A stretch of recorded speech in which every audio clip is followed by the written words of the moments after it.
courage comes from the heart and fear lives in the head because we're always anticipating something. So the more that you operate from this place of your heart and you're not getting caught up in your head, which is where self-doubt lives, it is these anticipations and all these other things. So literally, one, don't get in your head.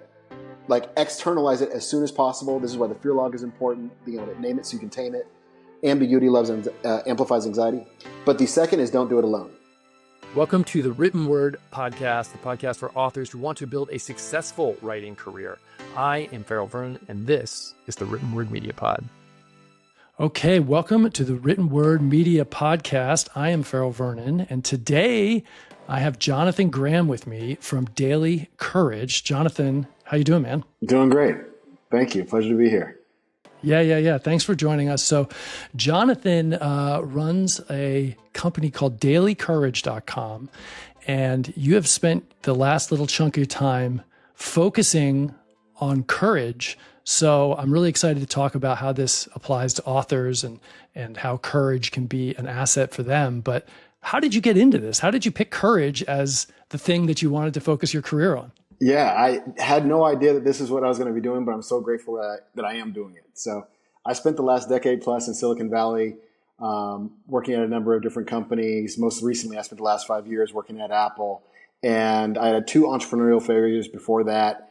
I had some scar tissue around failure, a lot of negative self-talk, but I knew that I would regret not actually trying again and being an entrepreneur. And one of the biggest regrets I had in life was not studying abroad and in school. So I always wanted to speak another language. I knew that I wanted to be an entrepreneur again, and I had a limited amount of time. And there's a great book I'll recommend called Die with Zero that played a role in this, but basically says all our years are not equally valuable, and to make the most out of your money, you need your money, your time, and your health. So I took a leap of faith. I ended up leaving, selling my place, and moving to Latin America with the intention of becoming conversationally fluent in Spanish. Ended up doing that, but before I left, it was a huge surprise to all my friends, family, and colleagues. And they asked me, hey, where did you get the courage to do this? And it turned out that I was a product manager in technology, and I basically read a number of different books and created some own little frameworks to help myself overcome these things, including getting on stage and doing stand-up comedy, skydiving, running with the bulls. And I realized, I could help productize this knowledge and help it with others. And so what started as just a short cohort-based course that I created for friends and family has now blossomed into a much bigger vision that I have of building out a whole business around helping remove fear as a barrier to human potential. Amazing. And so tell me, what is it that spoke to you about courage? Like, you talked about how you kind of got into this, but what is it about that where you were like, that's the thing I want to spend, my time on, and that's the thing that I want to bring to others? Yeah. So in product management, it's largely driven by understanding that the role of a product manager, in case you're not familiar, is to work with engineering teams and design teams and analytics teams to deliver a product. So I used to work, originally I started at Apple, I was working on Siri, and then I transitioned to the App Store and worked on product partnerships there. And you have a North Star metric that basically says, this is the thing that we're optimizing for, and this is the best yield, the highest and best resource. If you have a team of engineers and designer, what should we build? Should we build this feature? Should we build that feature? How do we think about what's the best, based on the business's outcome and the goal that we have and the vision? And I started to think about my life as a product. And I said, for the gifts that I've been given, the resources I have, what is the maximum way that I would think about using my time, energy, attention, and the gifts that I've been given to have the most benefit? And I realized that the North Star metric that I have is I wanted to positively impact as many lives as possible. And so the way that I wanted to do that is by helping people have more courage, because courage isn't the absence of fear. Courage is the willingness to act in the face of fear. And so I believe that we all have a certain level of potential that we have, and most of us, if not all, are playing a level below where we could be.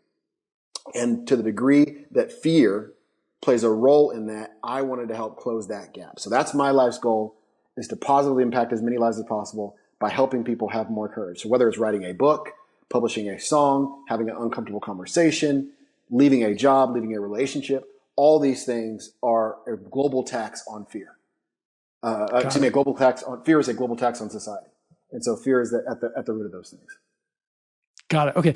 And so this is amazing. And one of our most popular blog posts at Written Word Media is we have a few posts on writer's doubt or like self-doubt, right? So what is this, where does this fear come from? Like in the writer, the creative's process, like why are people experiencing fear and how can courage help them with that? Absolutely. We all experience fear. So it's part of the human experience, and fear was designed as an evolutionary response to help us survive. That's our goal, is to survive. And it was fantastic when you think about this thousands of years ago, assuming the worst case scenario is what we needed to survive.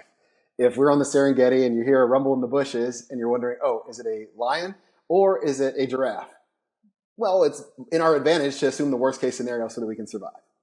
Get out of the way, right? Yeah. And so our brain still works the exact same way. We still think about things from a worst case scenario. And if you're not thinking about that fear-based operating system, intentional about being able to do that, then you'll fall victim to it. And courage is not the absence of fear. It is the willingness to act in the face of fear. So self-doubt is normal. Fear is normal. It is a biological, physiological, evolutionary response that we feel.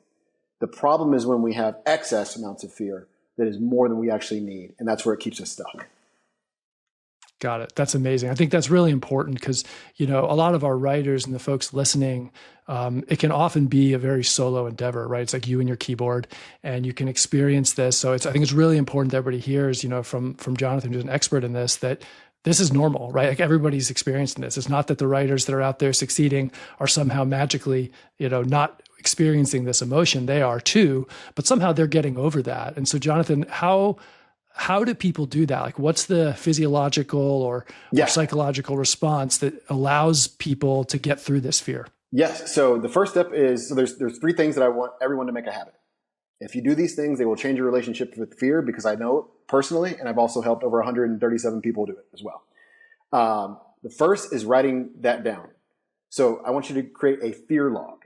So you can do it in a Google Notes file, you can do it in Excel, you can do it pen and paper, does not matter. But the point is that you start being aware of your fears. And there's so much power in this because we have thousands of thoughts a day, and most of us don't think about them in an analytical way of understanding any patterns or understanding the validity of them.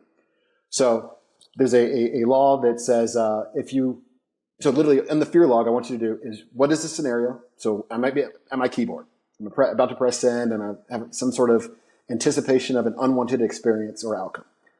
What is the scenario? What is the surface level fear? And then what is the level of intensity? If you just do that thing and keep a log of your fears, and once a week you go back through them and you learn to fact check your fear, just like there's fake news on the internet, right? And politicians will lie to you. Fear, more often than not, is an acronym that stands for false evidence appearing real. Fear is more often than not a false prophet. So a prophet prophesies of things that are going to come. So it'll tell us as a writer or a creative, people are not going to like your work. You're going to fail. You're going to be judged. Oh, you're no good. Who are you? All these things. These are false evidence appearing real, and it'll tell us these worst case story outcomes that never end up happening. So that's the first step, is being aware of your fear. The second is run that through the FA.C.T.S framework. So this is 5 steps to help you fact check your fear. The first is to find the fear. So you want to name it so you can untame it. This is literally, there's power in literally just naming things. There's a science behind all these things. I don't have the time to go into all of them, but the point is that when you make something specific and clear, you remove its power. So the movie The Shining, the movie Blair Witch Project, the movie Final Destination, all 3 of these were hit, commercially movies that are in the horror space. They all have one thing in common: they don't show the monster. And that's because ambiguity amplifies anxiety. So if you can be super specific about the thing that you are actually fearful of, you now begin the first and the most important step in solving it. So that's F, first step. Step 2 is A, is assess the validity of possible outcomes. We always get the worst case scenario for free. You don't have to plant. That's amazing. Yeah. You don't have to plant weeds in your garden. It's just a part of the reality. It's going to happen. World. Yeah. And so we always think about the worst case scenario, but you never think about the most likely case scenario or the best case scenario. So you want to have at least 3 of those. F.A.C.T.S. That's kind of like, you might get hit by a bus tomorrow, but you probably won't. Correct. Right? Correct. Exactly. Yeah. Exactly. So F.A.C. is calculate the probability of those outcomes. So just try and assign a quick weighting to it. So like your point of, if I could get hit by a bus, but let me think about the likelihood of this. Right. I'll never leave my house if I'm worried about those things. So just assign a quick weighting to it. Step 4 is to take steps to de-risk. This is the most important one that you can do like actionably. What can I do? Can I watch a YouTube video? Can I take a course? Can I, instead of me having to publish this as a full, blog or a book, can I just put something on Substack? Can I write it as a tweet? Can I do a little micro testing of these things? Can I run it by friends or family? There's a number of different steps that you can do to de-risk. Can I publish it under a pen name? All these things that you're worried about, that worst case outcome, there are different things that you can do to reduce that. And the last in the F.A.C.T.S framework is the step back for perspective. So there's a great rule that I love. It says, if it won't matter in 5 years, don't let it matter for more than 5 minutes. So ultimately, you publishing a book that isn't well received probably doesn't have this catastrophic outcome that you think it is. The people that love you, your dog, your friends, your family, you still have your health. Like there's so many things that you have that are going for you. So that's the second technique. And the third, as last, is the soup list. So confidence is the residue. It is a byproduct of courageous action. So literally this soup list helps you become more confident. And this is another list I want you to write down. And SOUP stands for stacks of undeniable proof. So imagine self-doubt. Imagine fear being a prosecutor coming to you with charges, and you are in a courtroom, and now you are equipping the defense attorney with all the evidence for why you are not guilty. You are not a fraud. So your SOUP list is all the times where fear has lied to you in the past. That's why the fear log is so important. Yeah. Because you see, these worst case scenarios did not actually happen. Every time they never happened, right? It's great. Yes. Penn State University did a research on this, and they found that 91.4% of the fears that people had never came true. And then another 8% of the ones that did actually happen didn't even reach the magnitude of which people were fearing. Wow. And so, more of the story is when you have that soup list, anything that you're proud of yourself for doing, where you had to rise to the occasion, right? That's literally what confidence is. It comes from your belief in the ability to rise to the occasion. And so the soup list is now hardcore evidence that you have that you are that person that can do those tough things. That's amazing. So I call those things the key three. I want everybody to make those a habit. If you really do them, they will change your relationship with fear.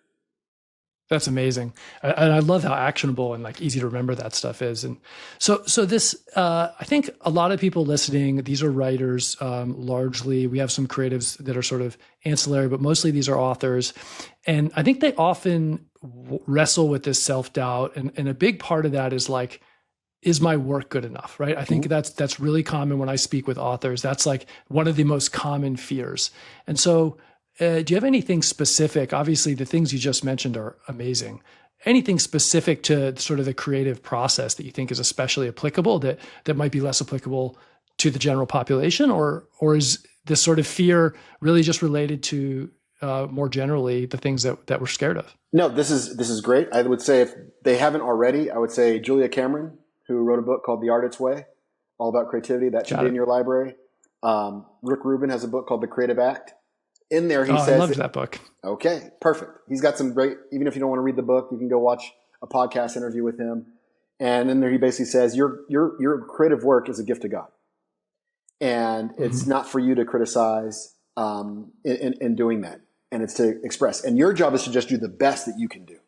As long as you've given the best, let the rest happen.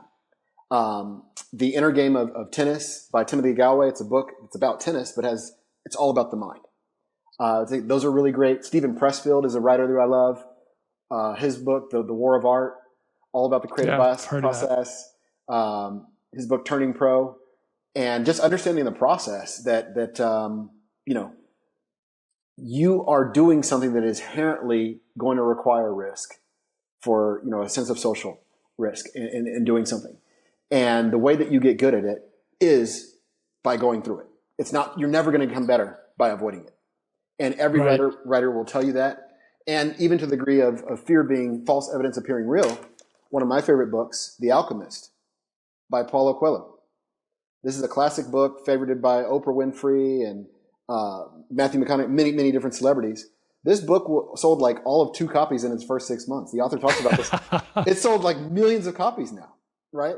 And he talks about that. And I would also say Positive Intelligence. This is based on some really great neuroscience. Shirzad Chamine is the author of this book. It's a New York Times bestselling author. But everyone can go take a assessment. It's about saboteurs that we have. So really great book, not so great cover. But Love you, Shazad. But there's a saboteur assessment that you can read and understand. It'll help you understand yourself. It's totally free. And we all have saboteurs. And these develop from a protective state of mind early on. And ultimately, they end up holding us back. So the critic, the judge, the victim saboteur, these are all different things that we have. But I did stand-up comedy. And one of the things that my instructor taught me was when you are in the creative mode, you are not in the critique mode. So in order for you to do your best work, you have to be fully present and just focus on creating. There will be a time and place for you to go back and critique. But when you're in the critique mode, you cannot be a friend to yourself when you're doing that. That's so important, I think, because so many writers, and there's lots of different camps, right? So some folks write and just blast through it, and then they go back and edit. Some people edit as they go. But I think, what I'm kind of hearing from you is that, like, it's really a mindset thing, right? Like, you have to be 100%. In creative mindset and not sort of in your editor mindset. Even if you do that editing and that critiquing of your own work, which I think everybody does, it's important to sort of really make sure those two things are separate. Exactly. Yeah, amazing. And so I think one question that I have about this sort of fear that you're mentioning is, when do we experience that? Because for me, at least when I'm trying to do something, there's both like this fear, this anticipation, like, oh, I have to go give a presentation that I'm not so sure about, or I'm like scared of the audience. And then there's actually doing it. And for writers, a lot of time there's like, oh my gosh, I'm gonna have to sit in front of that blank page. And then there's sometimes where like, I'm releasing the book, right? And so what's the relationship there between anticipation and the actual act itself when it comes to fear? No, this is great. So fear, by just definition, is the anticipation of an unwanted experience or outcome. And so anytime that we experience fear, we always experience in the present, but it's always about something in the future that we don't want to have happen. Right. So it's important that you remember that, because when we have the opportunity, when we are experiencing fear, we actually have the opportunity to practice courage. So that's why my company is called Daily Courage, because I want it to be a daily habit, just because courage is like a muscle. And this is actually I wish I could take credit for this, but Robert Biswas-Steiner is a researcher. He's a PhD in psychology. He wrote a whole book called The Courage Quotient.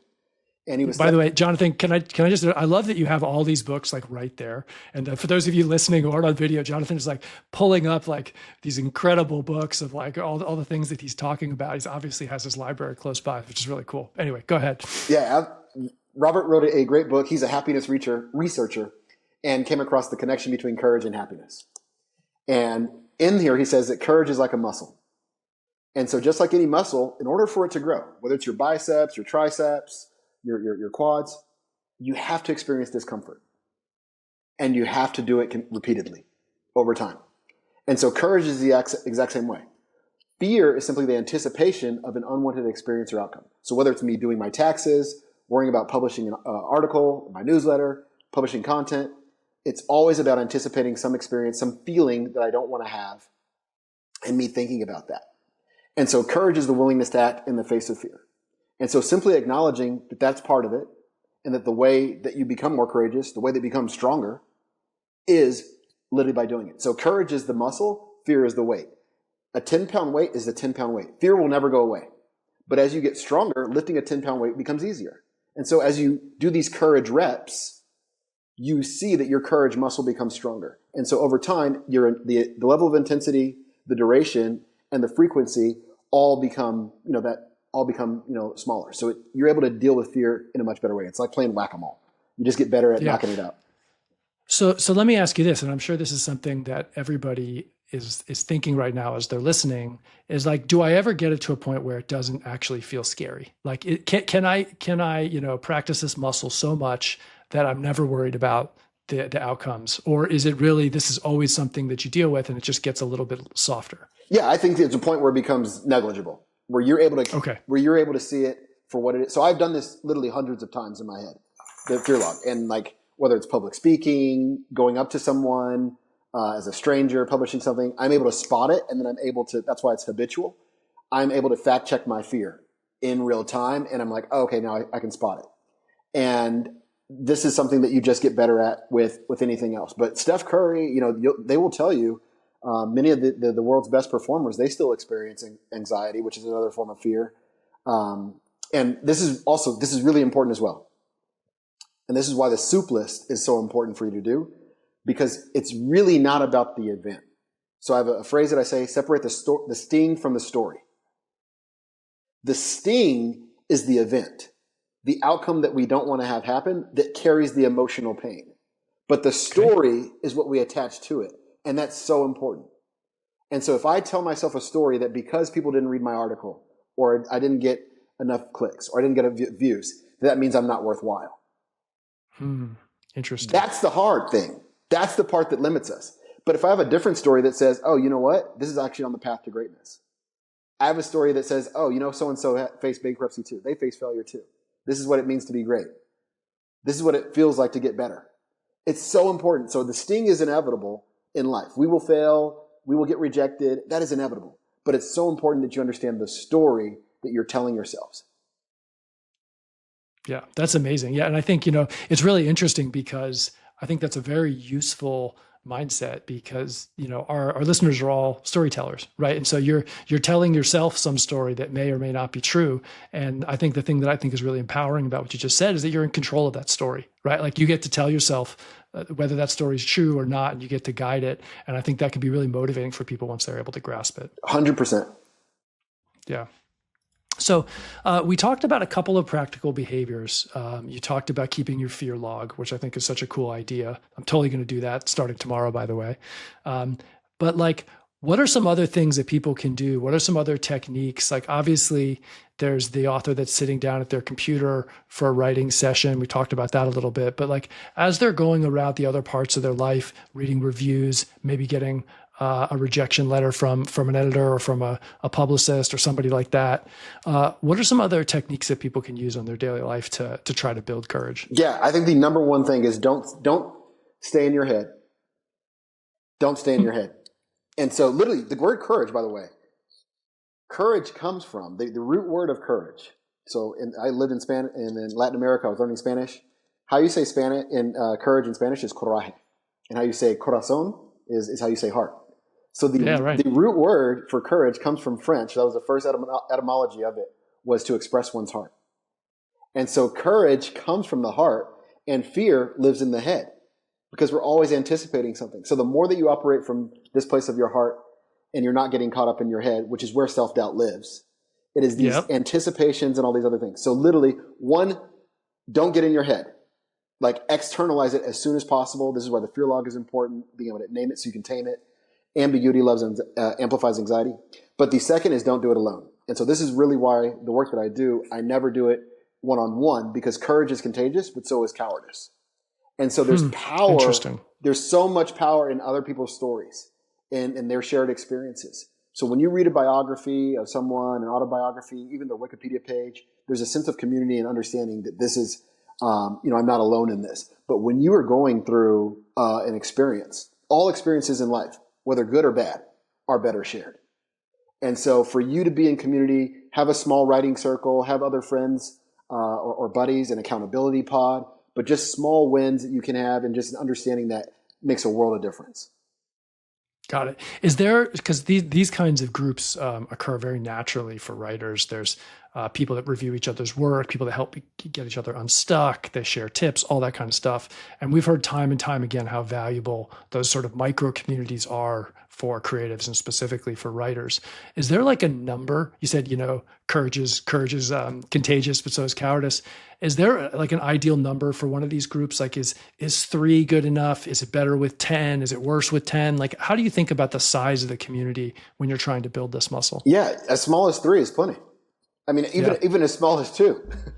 I would say just don't do it by yourself, because you're going to fall victim to your worst thoughts and these patterns. But having accountability. But yes, I think having 3 to 5 people is great. And you can have a level of intimacy and trust and vulnerability, and you all grow together. And there's so much power in community. I don't know if this is going to be a future product offering of Written Word Media, but it sounds like it should be one if it's not already. Yeah, I know. Well, we talk about this all the time. How can we? And I give this talk about EOS for authors, which is it's a different talk, but it's an operating system for how to keep yourself accountable for executing work. And one of the things I do at the end was I say, hey, if you don't have an accountability partner, just email me. right? And I put my email address on the thing, and invariably, most of the people in the audience don't email me, but I get 3 or 4 or 5 people every time I give that talk emailing me, and it's so salient because I'm like, it's amazing that these people reached out. They don't know me; they just like showed up at some talk that I'm giving, and it's really a cool thing. But I think it underscores the need for communities, even if they're really small, to help you make progress. Yeah, and the creator, like, it's a lonely path. Being an entrepreneur, being an author, it's a lonely path, and there's already going to be things that are challenging about it. There's no need to make it harder on yourself by trying to do it alone. And that's amazing. Ferol, even the way that we both made an investment to be in community for a weekend with other people that are building audience-based businesses. And because we understand that ourselves, right? And there's value in sharing your journey, helping each other along, and sharing, wins, and also potentially, going through the downs. So absolutely. Don't get stuck in your head, and don't do it alone. There you go. I love that. And then one of the things that we're always looking at here is output, right? And so sometimes a writer will measure, words typed per day as just like a rough measure of output, or books published per year or something like that. With building this courage muscle, how do we measure it? Because it's really something that is, like you said, it is a little bit in your head, and we can keep our fear log, but how do you score whether or not you're getting better? Yeah, that's a great question. And this is something that Dr. Robert Bissell-Steiner actually has in the Courage Quotient. Yeah. So I'm behind on this as well, as actually productizing this, because even my own insecurity, I haven't gotten to a place where I want the website to publish it and have this this quiz. But yes, there will be on dailycourage.com soon. Measure your Courage Quotient. We'll give you a scalar value between 1 and 100, and then we'll also break it out between the 6 types of courage. So there's physical courage, there's emotional courage, there's social courage, there's moral courage, there's intellectual courage, and spiritual courage. And so that will tell you where you are, give you a starting point, and then you can measure it over time. So just like muscle, we all may have a different starting point, but there are things that we can do to grow it over time. But if you don't use it, you will lose it. Amazing. Okay. And then, I wonder, do you have any stories, because you've worked with a lot of folks on this, and you've done obviously a ton of reading and research and become really an expert in this.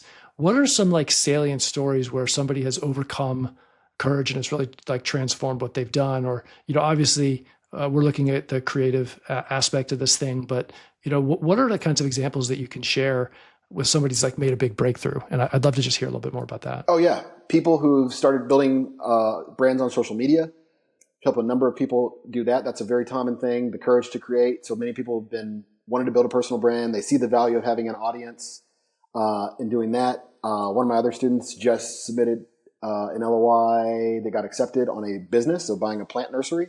They wanted to move from one career path to buying small businesses, and they understood the mechanics of business buying, but not like the psychology of it, signing on a personal guarantee, et cetera. And yeah, I mean, there's another person just sent me I do a thing called Shoot Your Shot Sunday. So I shoot a basketball every week for the metaphor, and encourage people to shoot their shot. And I highlight folks who have done that. And I just got a text message. That's cool. On Saturday from someone who wants to change jobs, saw somebody on a panel, and they reached out to them, and now they're interviewing because they sent a cold DM. So yeah, it's very gratifying work to, I bet. It's a form of non-monetary compensation to see people, make progress towards their goals. That's amazing.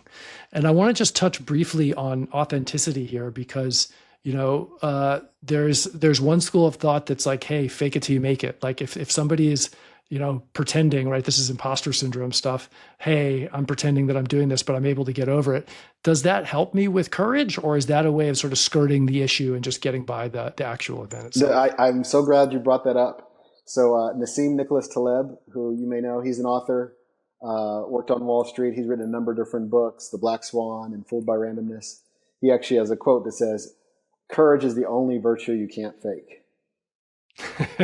So you can fake being generous, you can fake being kind and considerate, you can fake being a good human being, but you can't fake courage, because you actually have to do it. You got to feel the fear and do it anyways. And so I am not a fan of telling people to fake it till you make it. I am a fan of telling people to faith it till you make it, or face it till you make it. So fear, one of those acronyms that we mentioned, is false evidence appearing real. The other that I love is face everything and rise. And so this is really facing your fears. Our natural inclination is not to want to sit with an uncomfortable feeling. We want to have our fight or flight reactions always kick in, and we want to turn away from it. There's so much power with sitting with your fear. And another book for you, Ferol. Dr. David Hawkins, an actual MD and PhD, spent 20 years doing research and found that each emotion that we experience maps to a frequency. And this is called the map of consciousness that he has in here. It's fascinating stuff. Courage is at and he broke it down to a scale, and it's logarithmic. But courage is at the level of 200, which is a critical level of hitting the higher levels of enlightenment and nirvana and love. At the lower level is fear. So fear, shame, guilt, pride, and anger is where about 85% of the global population, according to his research, lives, and only about 49% of Americans are there. So 1 out of 2 people you meet, the primary state that they're in is fear, shame, anger, pride, and guilt. And you can never create your best work there. The best decisions in life seldom are made from a place of fear. And so that's what I want to get people to do is face everything. Face the fear. What is it that I'm really having? And then rise to the higher level of energy to actually pass courage and to love. Because that's really where, when you think about where self-data is, it's your ego worrying about you. You're not thinking about the person who's going to read your book and whose life you could potentially change. So when you make the focus not on you and you start thinking about who you can serve, you're best positioned to serve the person that you once were. Find your uniqueness and exploit it in service of others. When you really have that mindset, it makes things a whole lot easier. That's amazing. All right. So Jonathan, as we're kind of coming to a close here, I want to ask you if there's one thing you could say. Let's say there's a writer out there who's struggling with this, and they're scared of hitting publish, they're scared of getting started, whatever it is. What's like the one thing you could say to them to help them get over that? Yeah, do it scared.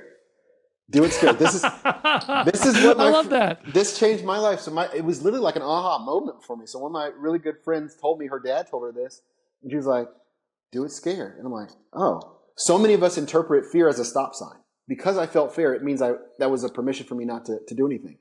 And it's simply, courage is not the absence of fear. It's the willingness to act in the face of fear. And society, when you think about how many advancements in society all come because of people are willing to continue through fear. Whether it's social and different leaders from different movements willing to deal with ridicule. The Wright brothers for commercial aerospace, they had to fail a number of times. Any drug compound, you think about thousands of drug compounds that have to happen. They have to fail before we find one that actually makes it through 2 clinical trials, and then even probably 1 out of 10 makes that before we can actually get that breakthrough. So the advancement of society is dependent upon people who are willing to fail. People who are willing to experience fear and discomfort. At no point of any movie have you ever gone and wanted to celebrate the person who operated from a lens of cowardice. The hero's journey involves failure. It involves tension. It involves a triumph over good versus evil. And succumbing to the lower levels of fear is not what any one of us aspire to. So you are writing your own hero's journey. When you see your fear, you face it and you move for it. Add it to your soup list. Do it scared. Do it scared. I love that. What a place to close. Jonathan, thank you so much for talking to me today. If people want to find out more about Daily Courage and more about what you're doing, where can they go to learn more? dailycourage.com, and I am Daily Courage on all social media platforms. Amazing. All right. Well, that is the pod for today, ladies and gentlemen. Go out there, make your fear log, do it scared. Yes. And thank you, Jonathan, for joining me. Thank you, Ferol. My pleasure.